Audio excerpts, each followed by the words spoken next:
आइए आज हम एक्सरसाइज नंबर 8.1 का पहला क्वेश्चन बताने जा रहा हूँ। क्या है देखते हैं पहला क्वेश्चन देखिए क्या है। त्रिभुज ABC में जिसका कोण B समकोण है, समकोण का मतलब जानते ही हैं जिस त्रिभुज का एक कोण 90 डिग्री हो, और AB बराबर 24 सेंटीमीटर, BC बराबर 7 सेंटीमीटर, तो ज्ञात करना। क्या ज्ञात करना है? दो क्वेश्चन है इसमें, एक क्वेश्चन नंबर फर्स्ट और question number 2। Question number first हम बोल रहा है साइन A और कॉस A निकालना। क्वेश्चन नंबर 2 में है साइन C और कॉस C निकालना।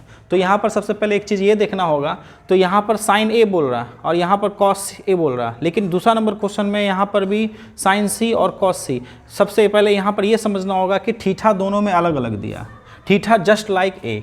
यहाँ पर थीटा की जगह पे A है, यहाँ पर थीटा की जगह पे A है, यहाँ थीटा की जगह पे C है, यहाँ पे थीटा की जगह पे C है। इसका मतलब यहाँ थीटा अलग अलग होगा। जब थीटा अलग अलग होगा, थीटा का प्लेसमेंट अलग अलग होगा, तो यहाँ पर लंब और आधार जो है वो चेंज होगा। ठीक है, A के अकॉर्डिंग लंब अलग होगा और C के अकॉर्डिंग लंब अलग होगा। तो सबसे पहले हम देखते हैं आगे क्वेश्चन में क्या बोल रहा है। सबसे पहले हम एक समकोण त्रिभुज बनाते हैं। ये देखिए क्या है, एक मैं समकोण त्रिभुज बनाया। समकोण त्रिभुज जस्ट लाइक यानी जानते ही 90 डिग्री का कोण बनाना चाहिए, और यहाँ समकोण 90 डिग्री का कोण बना दिए। 90 डिग्री में कौन बोल रहा है, यहाँ पर ध्यान देना है एंगल B समकोण है, तो यहाँ पर एंगल B दे दिए समकोण A B दे दिए, तो उसके बाद क्या है त्रिभुज B ले लिए, उसके बाद A और C बच गया, तो यहाँ ले लिए A और यहाँ ले लिए C। ठीक है, यहाँ पर 90 डिग्री कौन बोल रहा है B, तो 90 डिग्री जहाँ पर वहाँ पर B दे दिए, रेस्ट क्या बच गया A और C, तो A और C दे दिए। अब यहाँ आगे पढ़ते हैं, AB बराबर 4। देखिए A और B क्या है, यहाँ पर 24 सेंटीमीटर, और BC क्या, BC यहाँ देखिए 7 सेंटीमीटर।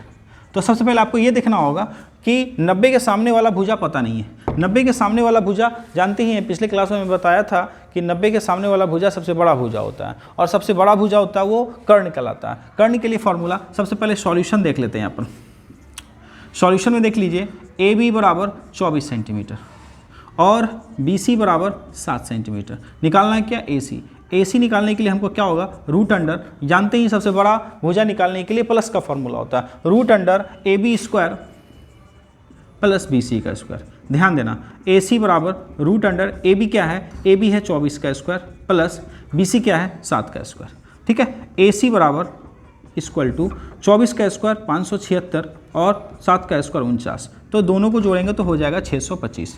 625 का वर्ग होता है 25 गुना 25, यानी 2 को 25 का 1 को 25 क्या हो गया, बाहर हो गया। 2 को 25 का 1 को 25 जब बाहर हो गया, तो इसका मतलब AC क्या हो गया, AC बराबर हो जाएगा आपको 25 सेंटीमीटर। AC बराबर 25 सेंटीमीटर। जब AC 25 सेंटीमीटर हो गया, तो यहाँ पर ले लेना है AC 25 सेंटीमीटर। अब एक चीज़ ध्यान देना है, क्या ध्यान देना है कि यहाँ पर साइन A है, यहाँ पर कॉस A है, यहाँ पर साइन C है, यहाँ कॉस C है। एक नंबर क्वेश्चन बनाने के लिए एंगल A लेना है और 2 नंबर क्वेश्चन बनाने के लिए एंगल C लेना है। तो एंगल A के लिए हम कल बताए थे, पिछला वीडियो में बताया था कि एंगल A जो थीटा होगा, थीटा के सामने लंब होता है यानी P, और 90 के सामने वाला कर्ण होता है, और जो रेस्ट बच जाता है वो आधार है। तो यहाँ पर एंगल A के लिए P अलग होगा और एंगल C के लिए P अलग होगा। तो इसी फिगर पे यहाँ ध्यान देना है। एक तालिका हम बनाते हैं, ठीक है, तालिका हम बनाते हैं। इसको हम एक काम करते हैं, इसको मिटा देते हैं, इसका काम हो गया। ठीक है, क्वेश्चन का काम हो गया, क्वेश्चन को हम मिटा देते हैं। ये है क्वेश्चन, ये इस पहले एक नंबर देखते हैं। ठीक है, सबसे पहले एक काम करते हैं एंगल A के लिए, तो यहाँ हम एक तालिका बनाते हैं। यहाँ हम क्या बनाते हैं, एक तालिका बनाते हैं। क्या तालिका बनाते हैं, यहाँ ध्यान देना है, एंगल A के लिए और एंगल C के लिए, एंगल A के लिए और एंगल C के लिए। नज़र नहीं आ रहा है तो एक काम करते हैं, थोड़ा सा उठा देते हैं।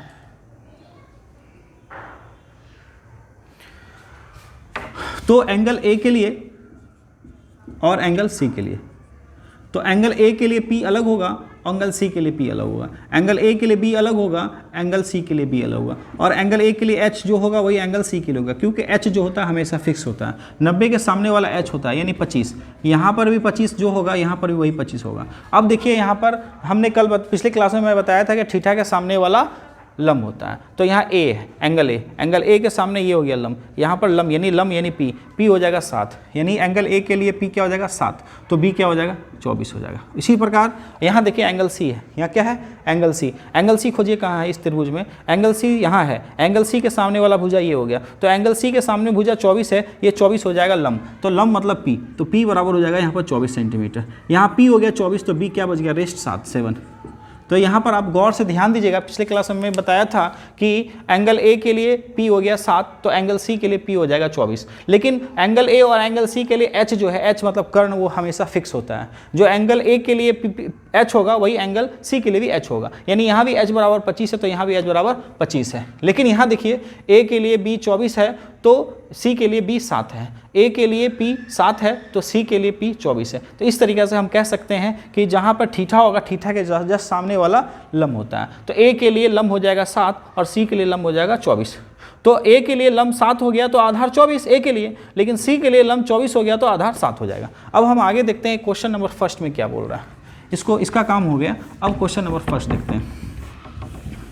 ये तालिका बन गया। नंबर फर्स्ट क्वेश्चन यहाँ देखिए क्या है, साइन ए। तो साइन ए, साइन का फॉर्मूला होता है, अभी जस्ट मैं बताया था, P/H। तो ए के लिए यहाँ ध्यान दिए, एंगल ए है, एंगल ए के लिए P, एंगल ए यहाँ देखिए, यहाँ एंगल ए के लिए P क्या है 7, P/H सॉरी, एंगल ए के लिए P 7 और H कितना, H तो फिक्स है ही, एक नंबर हो गया। और कॉस ए देख लीजिए, कॉस थीटा का फॉर्मूला होता है B/H।